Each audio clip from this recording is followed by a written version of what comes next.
This article went up. I wanted to talk about it because I've seen this sentiment echoed across many different individuals and outlets. And it's for whatever reason, specifically in response to Concord. And I don't know why Concord is getting the special treatment, whereas other games like Suicide Squad, nobody was really giving them crap. Maybe it's just because Concord is more polished, maybe, I think is perhaps why. But anyway, let's see what they say. The title of the article is "The Eagerness to Grave Dance on Unpopular Games Has Become a Bad Habit." And they say Concord's low turnout has led to the usual jubilation over the prospect of seeing a big game fail. And we'll get into this in just a second. But basically, at the outset, I just want to be clear. I agree that it is unreasonable to like go after individual devs. I think it's unreasonable to really like root for a game's failure before it even comes out or before previews are out or reviews are out. I think that's cringe, bro. Like, I think you should give every game a chance to succeed. But I think some people misunderstand that and interpret that as, oh, every game gets a chance to succeed, therefore you shouldn't be critical of any games. And that's not what's being said. For a game like Concord, we saw the game, we heard it described, we looked at all of that, and we felt that it was lacking in quality, well, specifically variety.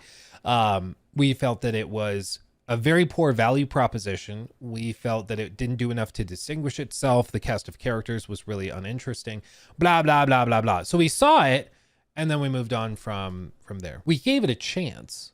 It's just they didn't do enough. And so then people were like, this isn't going to go well. And when it fails, I think there have been some celebrations that I'll talk about in just a second, but I don't think any studio certainly is entitled to people's money, entitled to their purchase, entitled to their praise, or certainly entitled to their silence, not mentioning how lackluster something is, compared to the competition. Sony hero shooter Concord launched late last week, and its Steam concurrents haven't yet topped 1,000. Whoops, I actually pulled up a new tab. What are the player numbers at right now? Do we even want to know? Real quick in chat, what's your prediction? What's your prediction? Nobody look it up. Real quick. Oh man, it's way worse than I thought it would be. It's way worse than I thought it would be. Oh God, dude. Granted, it's a Wednesday, but this line, let me do a quick little science thing for you, okay? This line is going enhance. Okay. This line, normally you would want it to go this direction. This line is going in this direction, which the technical term for that is bad. And this concludes our lesson for today.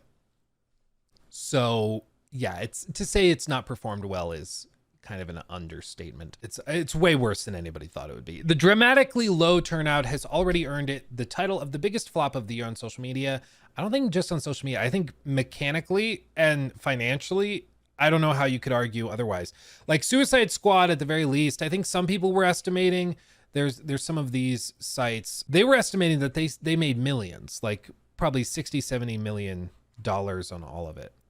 Charts, yeah, like somewhere in here, I think somebody was saying, an analyst was saying, these estimations are usually conservative. So if you go even like 200,000 copies on Steam alone, 200,000 copies on Steam, that's still, I mean, granted it was $70, maybe some of them were on sale. Let's say the average price paid was like $55. That's still like 11 million. By some accounts, they sold 2 to 3 times the Steam amount on PlayStation. So they could have taken in $30-40 million when all was said and done. Concord, on the flip side, has an estimated count of, and this could change, but if we go even kind of conservative leaning, so like 15,000 copies sold, 15,000 times 40. And again, like Warner Brothers said that Suicide Squad represented roughly a $200 million loss. So they estimated they spent around $250 million on it. Concord, the entire studio was bought.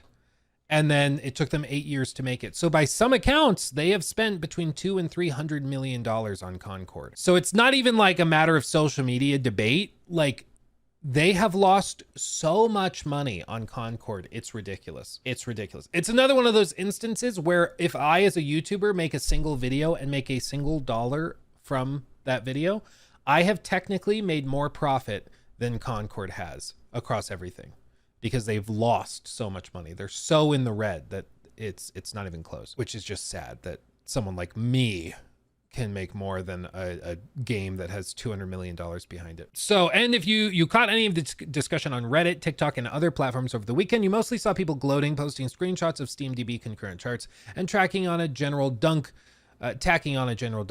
or claiming it rules that we can all see a big game fail.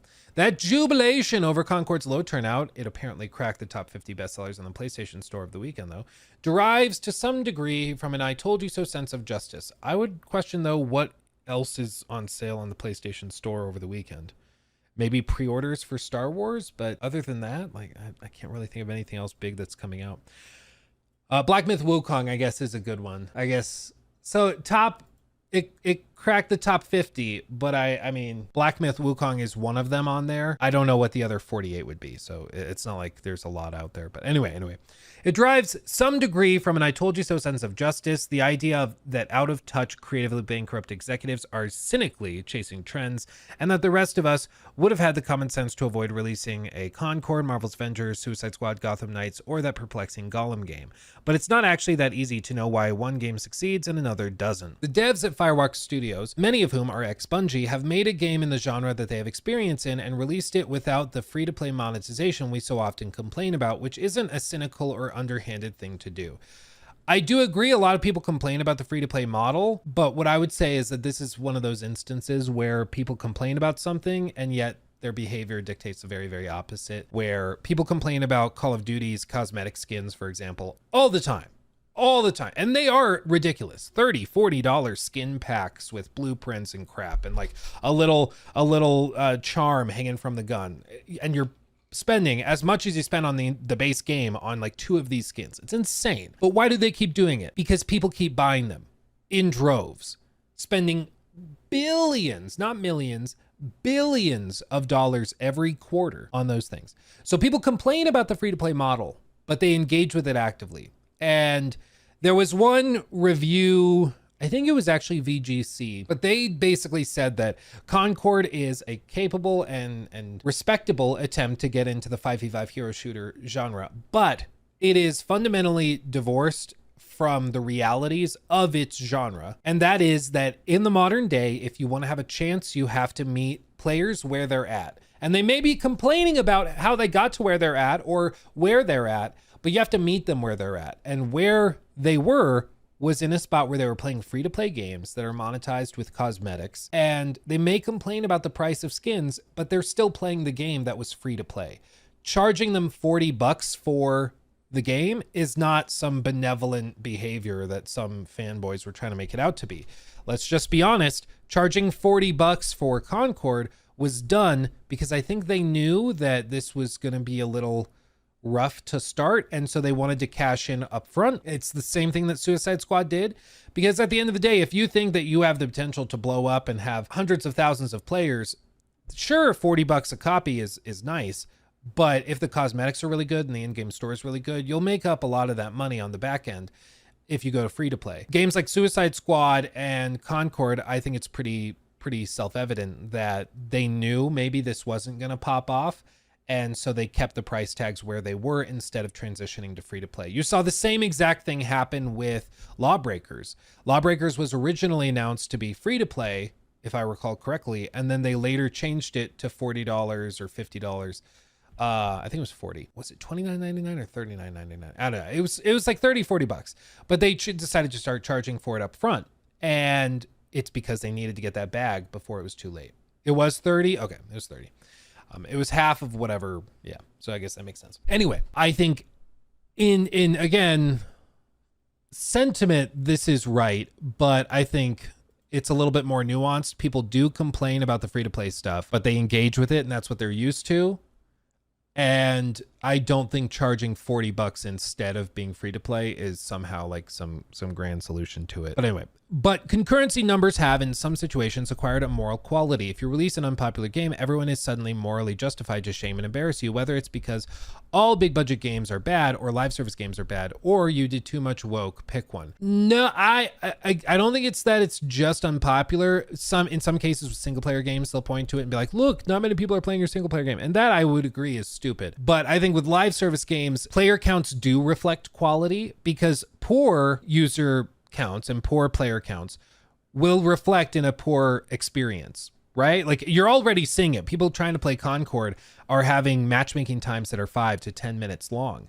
And guess what? That leads to people that decide, I could do this, or I could just go play Call of Duty. I could go play Fortnite. I could go play any of these other games, and it'll just be good to go. Like, I can log in, queue up in a minute or two, play around, and then I can go back, and do the dishes or whatever else I've got to do. So player counts with live service games with matchmaking are a serious reflection of quality, because when they start to drop, the performance of the game and the experience for the player starts to nosedive, because everything else starts to fall apart. My guess at the real reason for all this grave dancing is that it feels like a victory over FOMO. If the new $40 game sucks and no one's playing it, I can safely go back to whatever I was playing before without worrying that anyone's having fun without me. Beating up on unpopular games is always a way to passively farm a satisfying sense of vindication. If I never paid attention to a game that fails at launch, it affirms the correctness of my judgment and immaculacy, Jesus, of my taste without any effort on my part. I would say this is a super cynical stand. I don't think that's true at all. I don't think it's FOMO. Maybe for some people, I don't think that's the vast majority of it.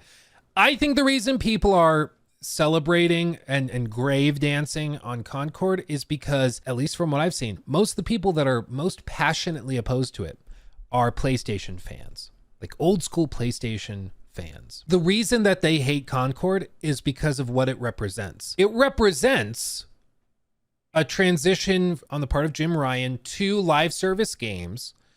And we've been through this before. We've MS painted it up many times. Oh yes, here's our chart. If we scroll down a little bit, but we've talked about this before, where basically Jim Ryan said, okay, with the PS4 generation, spending was as such. If we say PS5, okay, so single player spending on development was like this, and then live service spending was extremely, probably even lower. It was very low, very much an afterthought, not a priority.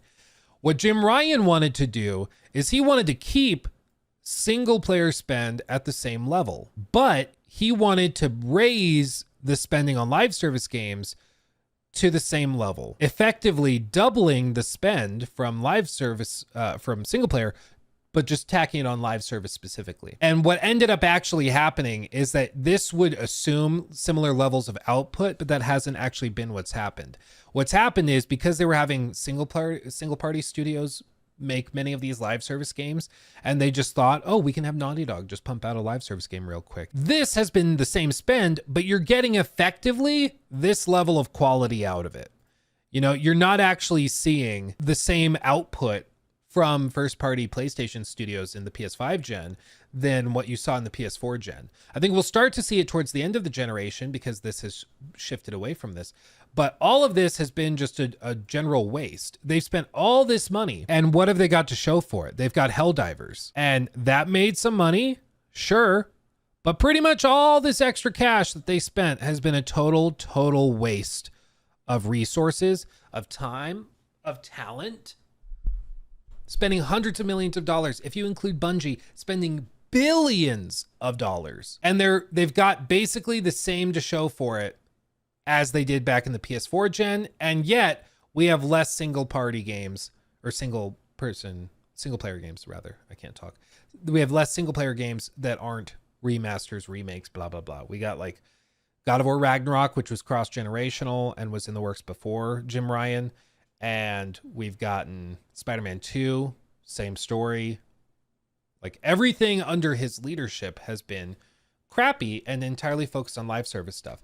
And Concord represents that. And so its failure for a lot of PlayStation fans represents a victory a pretty significant victory against the villain that is the live service redirection of PlayStation. And so people are hoping that by celebrating the failure, it will point to PlayStation and say, okay, this isn't what your fans want. Pretty clearly, it's just not what they want. And I've heard some like Sony fans say, well, they just need to add, like I saw a few people saying this. They said, yeah, they need to add players like Kratos as a playable character, and they need to add Aloy, and they need to add Joel and Ellie, and basically just make it sort of like a Smash Bros of famous PlayStation characters in the game. And to me, like, nothing sounds more hilarious than Kratos running around with an assault rifle. But whatever. I don't think that would do it. I'll just say that. I think you can't just tack them into Concord. If you build the game from scratch into like a hero, whatever, but with a variety of characters that are familiar, it's still a long shot, because even games like, what's that? The sort of Smash Bros spin-off, not spin-off, like rip-off that like relaunched recently. Multiverses. Even that, many recognizable characters, big budget, and it's already dead basically. Like, it hasn't gone anywhere. So I don't think there's necessarily a way to save this. I think it's just like, it's really not that complicated. PlayStation was built up into the behemoth it is today, primarily through the PS4 era. The PS4 era was built on selling gamers extremely high production value, high quality, single player narrative experiences that were nominated for Game of the Year consistently, and that always were the most critically acclaimed games of the year in which they launched. And then the PS5 generation, they basically flipped a 180, and fans are frustrated. Fans are kind of pissed about it. As of right now, there still is no big roadmap officially from PlayStation. There's rumors on maybe next year we get Ghost of Tsushima 2. Maybe next year we see the Horizon Online multiplayer project. But like, there's been basically no consistent messaging from Sony. There's been basically nothing. And so fans are frustrated, especially because we're starting to see Xbox's lineup starting to get starting to get clarified and revealed, and you're seeing a huge lineup for next year, for example, where they've got games like Doom and Fable, and they've got of course Elder Scrolls 6 coming down the pike, which a lot of people are surprisingly excited for. And it's looking like a huge year probably next year for Xbox if they can pull it off. And PlayStation fans are sitting here and they've got Concord, and yeah, they got Helldivers. They do have Astrobot, but they really don't have a whole lot to go on. They do have like Death Stranding 2, but that probably is going to get a PC launch at some point relatively quick after. So it's just like the first party PlayStation stuff has been really weak. And I think that is mostly why people are grave dancing on it. Are there going to be examples of people that are celebrating its failure because they think it's too woke? Sure. There's going to be people doing that. There's people calling Baldur's Gate 3 woke. After, if you guys recall, The Witcher, I pulled up a clip of The Witcher on stream, like maybe a couple weeks ago. I pulled up this clip. Some of you'll recognize if you played the game. You know, it's the one and only Elihal. But like, I pulled this up and I was like, yeah, I mean, people love The Witcher 3, but I think they forget that like there's this character in it. If this launched today, people would be calling for it to be canceled and people would be freaking out over it. Oh, CDPR's gone woke. They're going broke. But people conveniently forget about this. And then I had a guy come into the comment section and he left like 5 all caps comments and was like, I didn't realize they were doing that. I'm going to start calling for everybody to return their copies of Witcher 3. I'm selling all my stuff. I was like, bro, chill out. Like, come on. There's always going to be one guy who's losing his mind, okay? Yeah, there's also gay characters. Oh, God. There's always going to be somebody on the extremes, okay? You don't point to the extreme to come up with the rule. And so while I think we could find examples of people freaking out because Concord has woke designs, that's not really why it's failing at the end of the day. The reason it's failing is because it's a $40 game in a genre which is dominated by free-to-play offerings that are more established, that people are more familiar with, and that have much larger player bases, which leads to higher quality matchmaking and things like that. It was always going to be an uphill battle, even if the rest of it was pristine. They continue, when a struggling game has a high enough profile, as Concord does, the reasonable impulse to crack a joke about its Steam concurrence gives way to that sort of thinking, which then gives way to a shit-talking free-for-all that turns the developers into cartoonish corporate stooges and totally warps the reality of the game. I mean, I don't think it turns the developers. I think it turns the, hopefully, executives. I can't think of somebody that's been saying the developers were incompetent or anything. There's been people making fun of the one developer who called critics of the game talentless freaks, I think is what it was. And if you call your customers talentless freaks, like, yeah, they're gonna roast you. That's just to be expected. But still, people shouldn't be going after the devs. The devs are pretty clearly talented as far as I can tell. And every commentary I've heard from any journalist or anybody talking about Concord prefaces everything with, listen, they made a solid game. As a 5v5 hero shooter, it's pretty well balanced, movements good, all that's solid. The point is that, perhaps unfortunately, is not enough to lead to a successful live service offering. It just isn't. But having said that, it doesn't take a genius to figure out that Concord was going to fail, which is why I think most people perhaps are, this description is accurate, that some people feel really vindicated, that they're like, I knew this was going to fail months ahead of time and you guys didn't, and you still launched it, so I'm better than you. There's a sense of that, sure, but I think that's because everybody could see this was going to fail. We were talking about it like a year ago, that this probably was not going to go too well, and it's because it's like the writing is on the wall. It's just the pieces don't make sense. So you would ask, why are you still spending $200-300 million on it?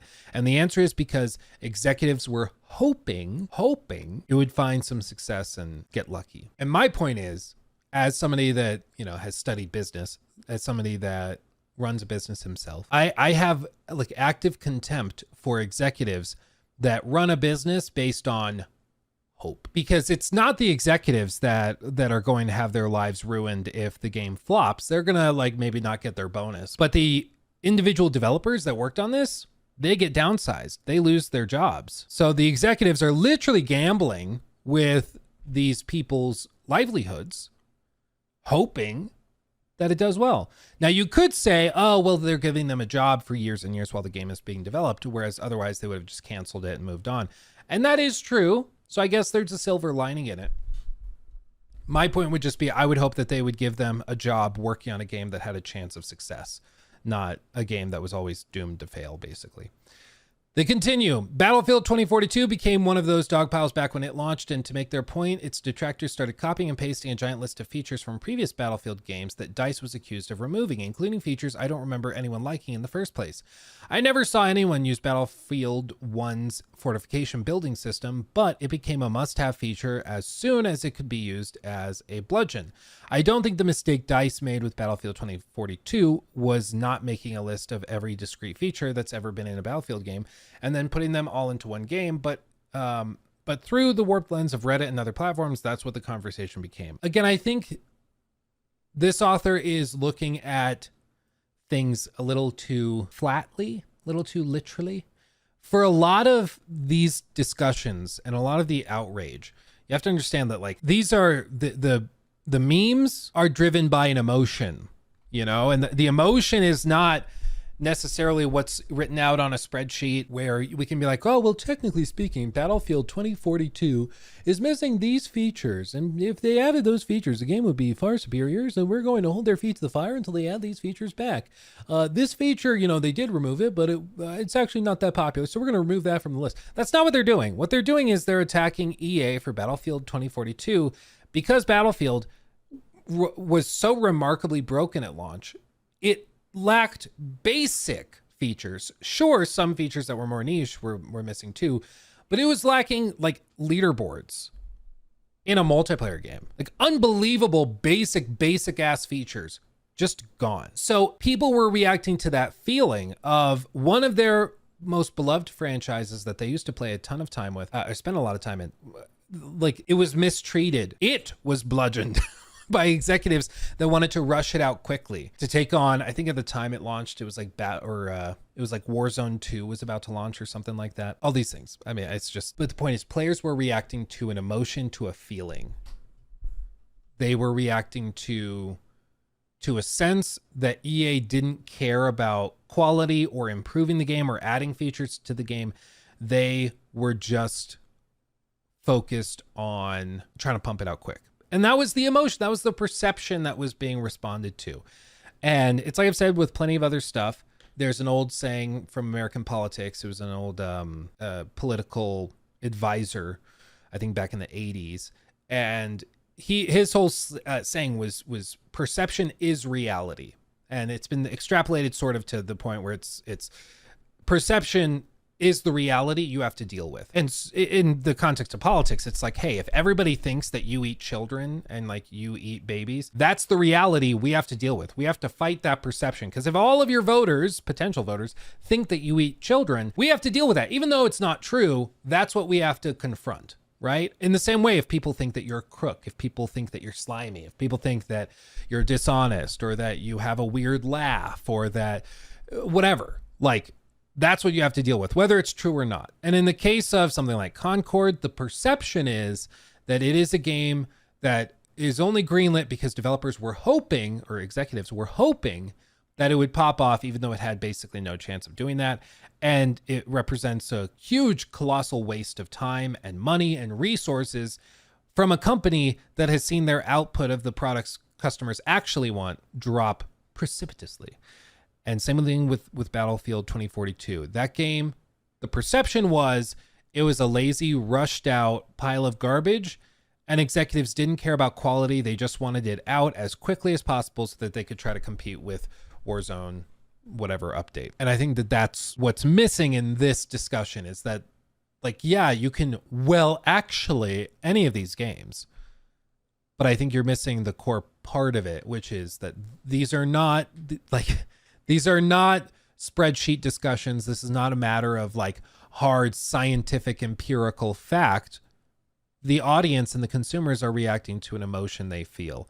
And whether that emotion is grounded fully in reality or only partially in the truth, whatever, that perception is what you have to deal with. And PlayStation shouldn't be freaking out over that. EA shouldn't be freaking out over that. They should be looking at it and saying, why do people feel like we don't care about quality?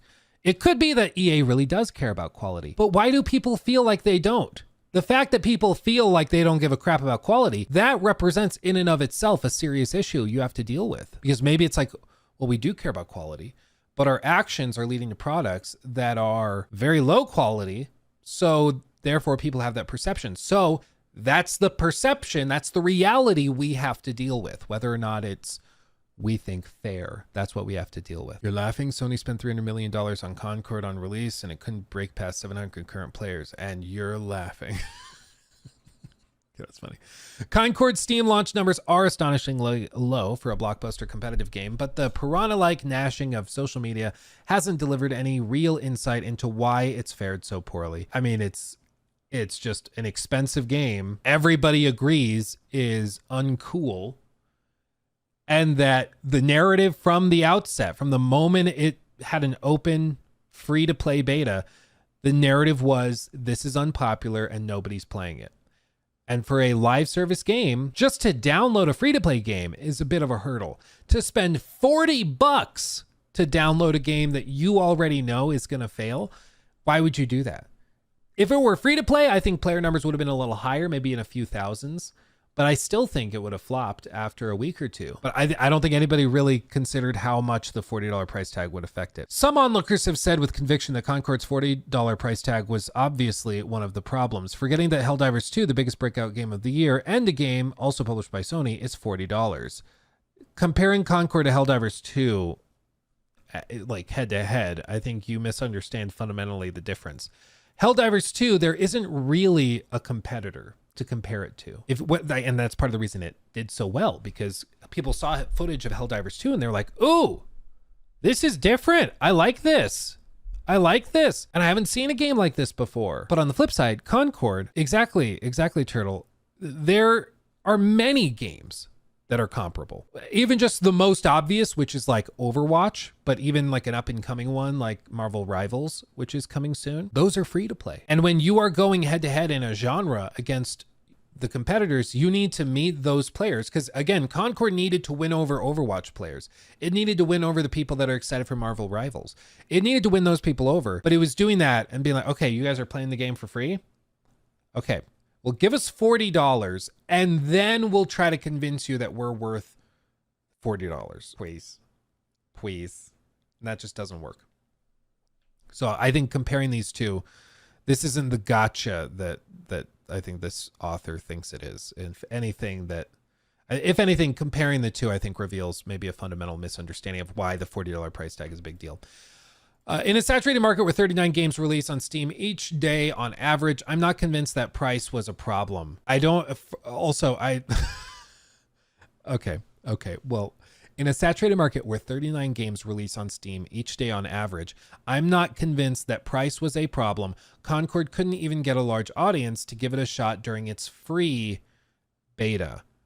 And what does that tell you about the price tag? If people didn't want to play it when it was free, the $40 price tag certainly hurts it. Because if people found it kind of lackluster and not that exciting when it was free, how does charging $40, how is that not a problem? Like, what? I don't know who wrote it. If this person said, Tyler Wilde, if Tyler said, I'm not convinced it was the primary problem. Okay. Because I would probably be inclined to agree. I think its primary problem was that it was going into a crowded and highly competitive genre, and it wasn't that different. It was very, very samey. So that's probably the primary problem. And then the price is the nail in the coffin. I mean, that just seals its fate. But to say it's not a problem is bold. I don't have the one true answer, but my take for now, is that Concord isn't selling a fantasy or a narrative that's getting FPS players excited to play in the first place before they've even decided whether they like its guns, characters, and modes. And one reason I can imagine it's struggling in that respect is that it doesn't have an easily disseminated identity rooted in competitive shooter pedigree, as its competitors do. Valorant is nouveau Counter-Strike. It's easy to tell your Discord friends it's CSGO by the League of Legends studio. Apex Legends came from the Infinity Ward lineage. Deadlock is Dota plus TF2. Concord comes from ex-Bungie devs, but I don't get the impression that Destiny 2 fans perceive it as an offering with any deep spiritual connection to their beloved space fashion game, of which the PvP Crucible is a small part. Dramatic post-launch turnarounds do happen, and maybe updates and a sale can get Concord some momentum, or maybe there just isn't enough oxygen available to a game with Concord's particular characteristics in late August 2024, a period that's included one of the fastest selling games ever on Steam, a World of Warcraft expansion, great new games like Tactical Breach Wizards, and now Valve's own hero-based MOBA shooter hybrid. DICE went on a years-long Battlefield 2042 overhaul campaign after its rough launch. It's possible Firewalk will stick with it. Again, just the fundamental problem is that a game like Concord that's a 5v5 hero shooter relies on matchmaking, and if player counts are plummeting, pretty soon the turnaround times are rough.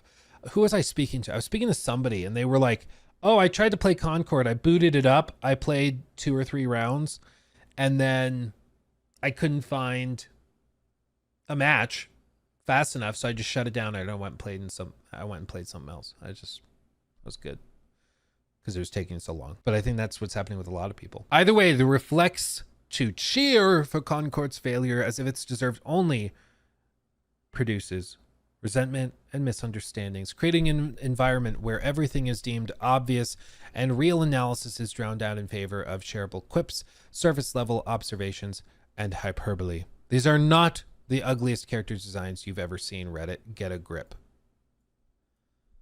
I mean, some of them are pretty bad. Some of them are maybe to be the most precise. These are some of the ugliest character designs in a huge, big budget blockbuster live service offering from one of the big, like 3, Xbox, Sony, and Nintendo. This, like, some of these are unbelievable. Concord. I'm just going to Google Concord Blueberry. Okay.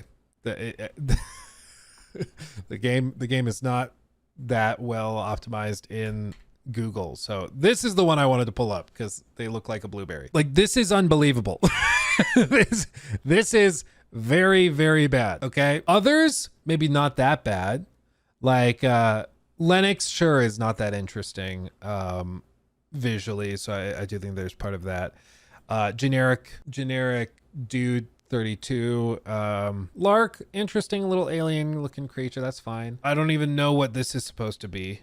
But again, like the whole takeaway from this is that people are reacting to an emotion that they feel.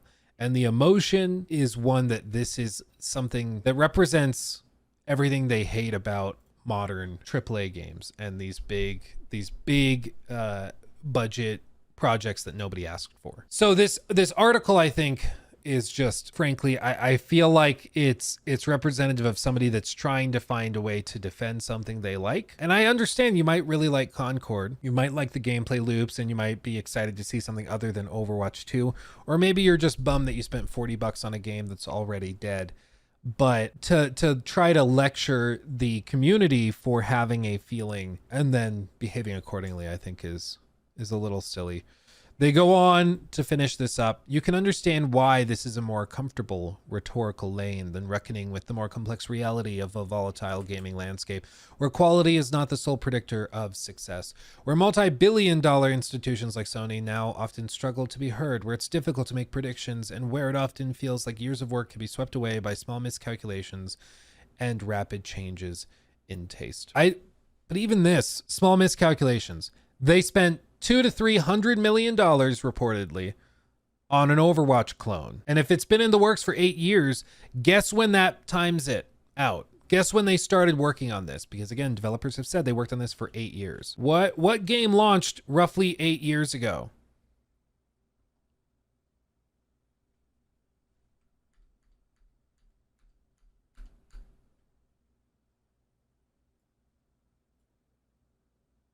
We're just going to pretend like that's not readily apparent. This was a game they spent hundreds of millions of dollars on, and it is basically just a clone with a couple of little tweaked things, and it's launching close to a decade too late. That's not a small miscalculation as far as I can tell. That's a major miscalculation.